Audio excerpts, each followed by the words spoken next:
সুপ্রিয় দর্শক, আসসালামু আলাইকুম। আপনাদের সবাইকে স্বাগত জানাচ্ছি এখনকার আলোচনা। আপনাদের সঙ্গে আছি আমি সিরাজুল ইসলাম।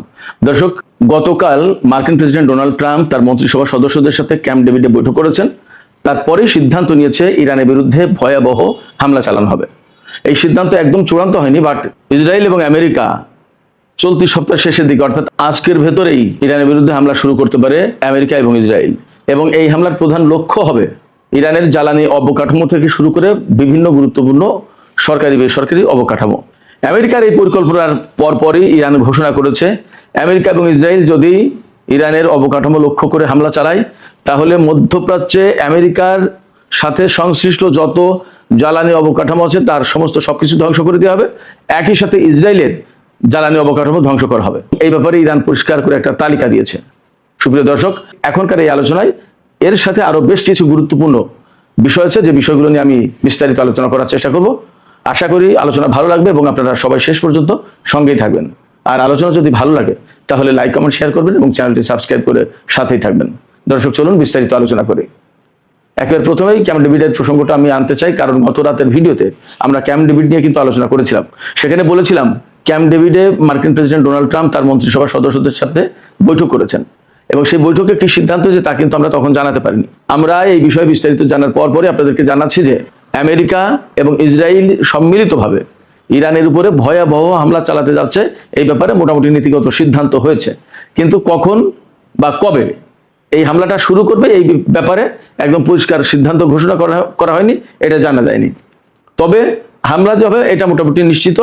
মার্কিন সিবিএস নিউজ টেলিভিশন চ্যানেল তাদের ওয়েবসাইটে এই খবর দিয়েছে যে আমেরিকা এবং ইসরায়েল ইরানের বিরুদ্ধে বড় ধরনের অভিযান চালাতে যাচ্ছে এবং মার্কিন সেন্টকম, যেটা মধ্যপ্রাচ্য অঞ্চলে কাজ করে, তারা মোটামুটি 2 সপ্তাহের একটা অভিযান পরিচালনা করবে বলে সেইভাবে প্রস্তুতি নিয়েছে বা নিচ্ছে। আমরা গত রাতে যে তথ্য দিয়েছিলাম সেই তথ্য একেবারেই সঠিক ছিল এবং তার ফলো আপ হচ্ছে ইসরায়েল এবং আমেরিকা সম্মিলিতভাবে যৌথভাবে ইরানের বিরুদ্ধে হামলা চালাতে যাচ্ছে। এবং হামলার প্রধান লক্ষ্যবস্তুগুলো কি হবে? ইরানের বিভিন্ন জ্বালানি অবকাঠামো, তার মানে তেল ক্ষেত্র, গ্যাস ক্ষেত্র, তেলের রিফাইনারি, তারপরে তেলের যে সমস্ত ডিপো, এই সমস্ত, আর বিভিন্ন রকমের সেতু, culvert, rail station, rail line, এগুলো হামলা লক্ষ্যবস্তু। শুধু তাই না, মার্কিন প্রেসিডেন্ট ডোনাল্ড ট্রাম্প বলেছেন, সিএনএনে দেখলাম, সিএনএন খবর দিয়েছে, একেবারে আমেরিকান চ্যানেল এগুলো সব, Wall Street journal, CBS news, CNN, এই সমস্ত চ্যানেলে বলা হচ্ছে ডোনাল্ড ট্রাম্প বলেছেন যে আমি শুধু জিততে চাই, অর্থাৎ ইরানের বিরুদ্ধে যে কোনোভাবে হোক জিততে হবে, আমেরিকাকে জিতানোর ব্যবস্থা করছে ডোনাল্ড ট্রাম্প, সেই মানসিকতা পোষণ করছে। তার মানে অ্যাট এনি কস্ট তাকে জিততে হবে। তাতে ইরানের কত বেসামরিক মানুষ মারা গেল, কি সামরিক লোকজন মারা গেল, কি বেসরকারি বা সরকারি অবকাঠামো ধ্বংস হলো, জ্বালানি স্থাপনা ধ্বংস হলো, রেল লাইন ধ্বংস হলো, সেতু ধ্বংস হলো কি না, এ নিয়ে তার কোনো মাথা ব্যথা নেই, এটা কোনো বিষয় না। তার বক্তব্য হচ্ছে আমাকে জিততে হবে, আমি শুধু জিততে চাই ইরানের বিরুদ্ধে। এই যে জিততে চাই, কেন জিততে চাই, এই কথাটা একটু এখানে ব্যাখ্যা করে দেয়। দেখেন, আমেরিকা হচ্ছে সারা বিশ্বের 1 নম্বর পরাশক্তি, আমেরিকা সেইভাবেই দাবি করে। আমেরিকা যেহেতু 1 নম্বর পরাশক্তি হিসেবে নিজেকে জাহির করে, দাবি করে এবং সেইভাবে সারা বিশ্বে ছড়ি ঘোরায়, সেই কারণে ইরানের বিরুদ্ধে যুদ্ধ করতে এসে তারা হেরে যাবে। আর হেরে গেলে মধ্যপ্রাচ্য থেকে তাদের বিদায় নিতে হবে। শুধু বিদায় নিতে হবে না, সারা বিশ্বে এর প্রভাব পড়বে। আমি সবসময় বলে আসছি, এককেন্দ্রিক বিশ্ব ব্যবস্থা বাদ হয়ে যাবে, আমেরিকার মোড়লিপনা থাকবে না, সেখানে রাশিয়া, চীন, ইরান সবাই বিশ্ব শাসনের গুরুত্বপূর্ণ জায়গায় চলে আসবে।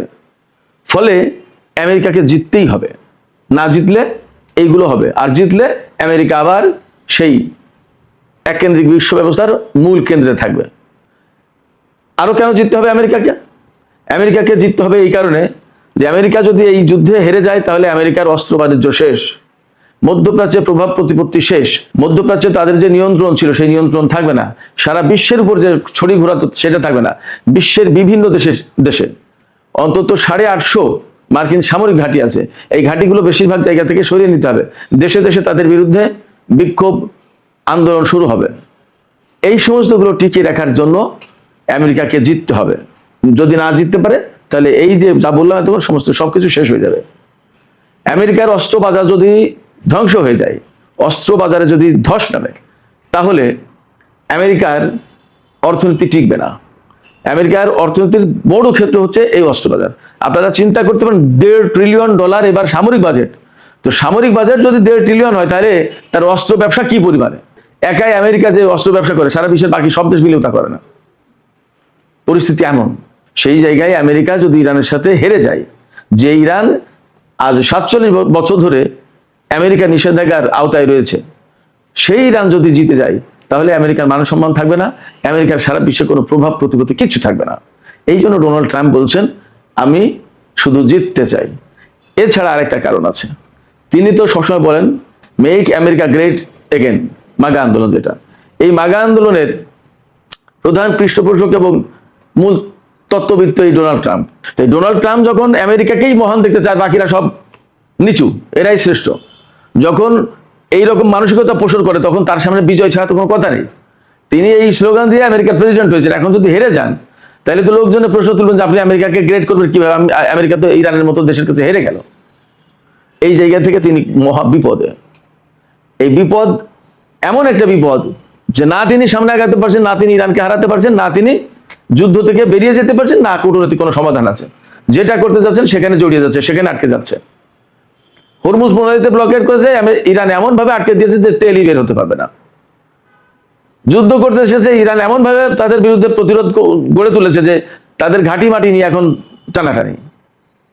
মধ্যপ্রাচ্যের সমস্ত ঘাঁটি, আমেরিকার ঘাঁটি সব মোটামুটি প্রায় শেষ। ইসরায়েল অস্তিত্বের সংকটে পড়বে আমেরিকা যদি এই যুদ্ধে হেরে যায়। আর আমেরিকা তো তার মান সম্মান একদম সমস্ত সবকিছু মাটির সাথে মিশিয়ে দেবে যদি হেরে যায়। তো এই যে পরিস্থিতি, এই পরিস্থিতিতে ডোনাল্ড ট্রাম্প শুধু বিজয় চান, কথায় একটাই, কিন্তু কেন চাইছেন তার অনেকগুলো কারণ। বিজয় ছাড়া তিনি যুদ্ধ থেকে বের হতে পারছেন না, তাহলে মান সম্মান যাবে, আমেরিকার কোনো প্রভাব প্রতিপত্তি থাকবে না। আবার বিজয় না হলে আমি যে এতক্ষণ বললাম এইগুলো সমস্ত সবকিছু ঘটে যাবে, আমেরিকা একদম প্রচন্ডভাবে ডাউনফল হয়ে যাবে। এই জায়গা থেকে আমেরিকার সামনে আসলে বিজয়ের কোনো বিকল্প নেই। বাট সেই বিজয়টা এত সহজ না, ইরান আমেরিকাকে বিজয়ী হতে দেবে না। তো যাই হোক, যে কথা বলছিলাম, ক্যাম্প ডেভিডের সিদ্ধান্ত হয়েছে ইরানের বিরুদ্ধে হামলা চালাবে। এবং আরেকটা বিষয় খেয়াল করুন, আমি কিন্তু সবসময় বলে আসছি, নেতানিয়াহু আমেরিকা সফরে গেলেন, তার সাথে ডোনাল্ড ট্রাম্পের বৈঠক হলো, এবং এই বৈঠকের পরে নেতানিয়াহু উচ্ছ্বাস ধরে রাখতে পারেনি। তিনি কি বলেন? তিনি বলেন ডোনাল্ড ট্রাম্পের সাথে তার এই পর্যন্ত যত বৈঠক হয়েছে তার ভেতরে শ্রেষ্ঠ বৈঠক এইবারের এই বৈঠক। তার মানে কি? যেখানে ডোনাল্ড ট্রাম্প নেতানিয়াহুকে ধমকেছেন, বকেছেন, গালাগালি করেছেন, বাজে কথা বলেছেন, রাগারাগি করেছেন, কত কিছু, সেই জায়গায় ডোনাল্ড ট্রাম্পের সাথে বৈঠকে গিয়ে নেতানিয়াহু উচ্ছ্বাস প্রকাশ করছেন যে তার শ্রেষ্ঠ বৈঠক ডোনাল্ড ট্রাম্পের সাথে। এর একমাত্র কারণ হচ্ছে ডোনাল্ড ট্রাম্প নেতানিয়াহুকে সমস্ত ব্যাপারে আশ্বস্ত করেছেন যা তিনি চেয়েছেন। অর্থাৎ নেতানিয়াহু হয়তো বলেছেন যে ইরানকে যুদ্ধ করে একদম ধ্বংস করে দাও, হয়তো তিনি বলেছেন, ঠিক আছে। ডোনাল্ড ট্রাম্পকে নেতানিয়াহু বলেছেন যে প্রয়োজনে ইরানের বিরুদ্ধে পরমাণু অস্ত্র ব্যবহার করতে হবে। আমি ধারণার কথা বলছি। ডোনাল্ড ট্রাম্প বলেছেন যে ঠিক আছে, প্রয়োজনে তাই করব। অর্থাৎ নেতানিয়াহু যা যা বলেছেন হয়তো ডোনাল্ড ট্রাম্প তাই করতে চেয়েছেন ইরানের বিরুদ্ধে। এবং ইরানের বিরুদ্ধে এগুলো করতে হবে, এটা কিন্তু আমেরিকার যতটা চাওয়া তার চেয়ে অনেক বেশি চাওয়া ইসরায়েল এবং ইসরায়েলের প্রধানমন্ত্রী বেনিয়ামিন নেতানিয়াহুর। কারণ তারা সবসময় ইরানকে তাদের অস্তিত্বের জন্য হুমকি মনে করে। তো যখন সাপের সামনে কোনো কিছু আসে, মনে করে যে আমাকে মেরে ফেলবে, তখনই কিন্তু সে কামড় দেয়। নেতানিয়াহু সবসময় মনে করছে, বা তার দেশের লোকজনকে বা আমেরিকাকে বারবার একথাই বোঝাচ্ছে যে ইরান কিন্তু ইসরায়েলের জন্য অস্তিত্বের হুমকি। অর্থাৎ ইরান যদি এইভাবে গড়ে ওঠে, এইভাবে টিকে যায়, তাহলে আমাদেরকে একসময় মুছে দেবে, আমাদেরকে রাখবে না পৃথিবীতে। অতএব নেতানিয়াহু যা বলছেন ডোনাল্ড ট্রাম্প তাই করছেন, তাতে রাজি হচ্ছেন। এবং যখন ডোনাল্ড ট্রাম্প নেতানিয়াহুর চাওয়া প্রত্যাশা মতো সমস্ত সবকিছুতে রাজি হয়েছেন, তখনই তিনি বলছেন যে আমার জীবনের শ্রেষ্ঠ বৈঠক ডোনাল্ড ট্রাম্পের সাথে এই আজকের এই বৈঠক। কেমন? তার মানে দাঁড়াচ্ছে যে নেতানিয়াহু যে সফর করলেন, এই সফরেই ডোনাল্ড ট্রাম্প এবং নেতানিয়াহু সিদ্ধান্ত নিয়ে ফেলেছেন যে ইরানের বিরুদ্ধে প্রচন্ডতম হামলা হবে। এই প্রচন্ডতম হামলার ব্যাপারে আমরা ধারণা করছি ক্যাম্প ডেভিডে মন্ত্রী পরিষদের সদস্যদের নিয়ে, গুরুত্বপূর্ণ সেনা কর্মকর্তা আর অন্যান্য কর্মকর্তা, তাদের নিয়ে টোটাল পরিকল্পনা ঠিক করেছেন। সিদ্ধান্ত ওকে, হয়তো কবে কখন হামলা হবে বা কিভাবে হামলা হবে সেই সিদ্ধান্ত আরো ফাইনাল করবেন। এই যে ক্যাম্প ডেভিডের কথা বলছে, এটা কিন্তু খুব সাধারণ কোনো জায়গা না, এটা অনেক গুরুত্বপূর্ণ জায়গা। যে কোনো মার্কিন প্রেসিডেন্টের জন্য, রেস্টের জন্য গুরুত্বপূর্ণ চুক্তি, অনেক জটিল গুরুত্বপূর্ণ সেন্সিটিভ সিদ্ধান্ত নেওয়ার জন্য এই ক্যাম্প ডেভিড হচ্ছে বিখ্যাত। এটা মূলত নৌবাহিনীর একটি গুরুত্বপূর্ণ জায়গা, নৌবাহিনীর অধীনে থাকা একটি ঘাঁটি এই ক্যাম্প ডেভিড ঘাঁটি। এটা পাহাড়ের উপরে খুব নিরিবিলি জায়গায়। এটা ওয়াশিংটন ডিসি থেকে 1 ঘন্টার পথ।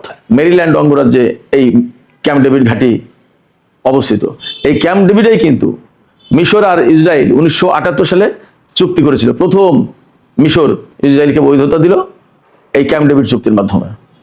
এই ক্যাম্প ডেভিড এই জন্য অ্যাকচুয়ালি মুসলমানদের জন্য খুবই একটা কালো জায়গা বলে চিহ্নিত। আমি যে কথা বলছিলাম সেখানে ফিরে আসি। তো আমেরিকা এবং ইসরায়েল ইরানের উপর হামলা চালানোর প্ল্যান পরিকল্পনা পাকাপাকি করছে। ইরান কি চুপ থাকবে? না, ইরানও চুপ থাকবে না। ইরানও বলেছে কি, আমেরিকা এবং ইসরায়েল যদি ইরানের কোনো অবকাঠামোর উপর এইভাবে হামলা চালায়, তাহলে ইরানও আমেরিকা এবং ইসরায়েলের মধ্যপ্রাচ্য অঞ্চলের যত অবকাঠামো আছে, জ্বালানি অবকাঠামো, সমস্ত সবকিছু ধ্বংস করে দেবে। তার একটা তালিকা প্রকাশ করেছে, তালিকা বেরিয়েছে, আমি তালিকাটা আপনাদেরকে শোনাই কোথায় কোথায় তারা হামলা চালাবে। সৌদি আরবের গাওয়ার অয়েল ফিল্ড, বাপকো এবং খুরাইশ তেল স্থাপনা, এই তিনটা সৌদি আরবে। তারপরে আসছে সংযুক্ত আরব আমিরাত।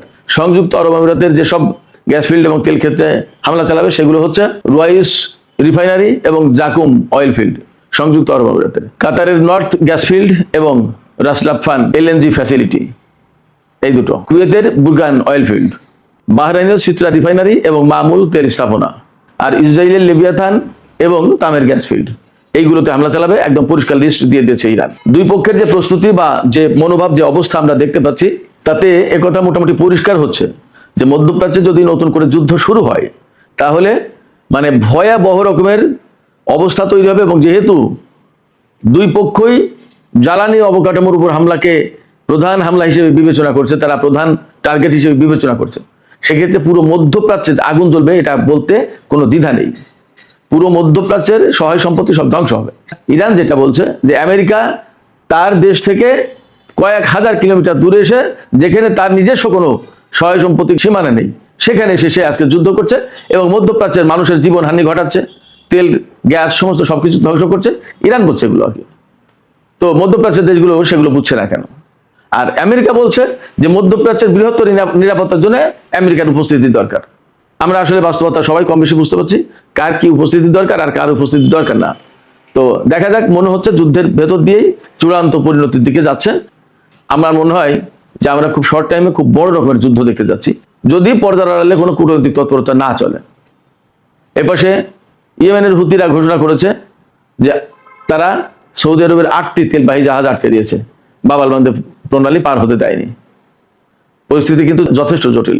আবার গত রাতেও হরমুজ প্রণালীতে ইরান তাদের নিষেধাজ্ঞা অমান্য করে তাদের যেটা মনোনীত রুট, সেই রুটে না গিয়ে আমেরিকার দেখানো রুটে যাওয়ার কারণে দুটো জাহাজের উপর হামলা চালিয়েছে, তেলবাহী জাহাজ।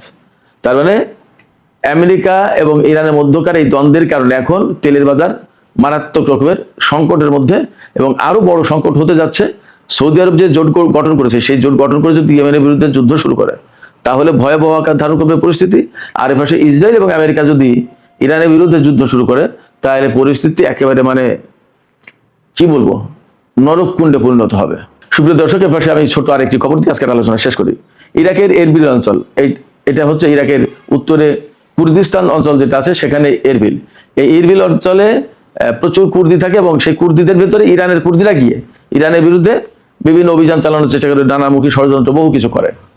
এই এরবিল অঞ্চলে যেহেতু ইরানের বিদ্রোহী কুর্দিরা সেখানে অবস্থান করে, সেখানে ঘাঁটি কেটে থাকে, গত কিছুদিন ধরে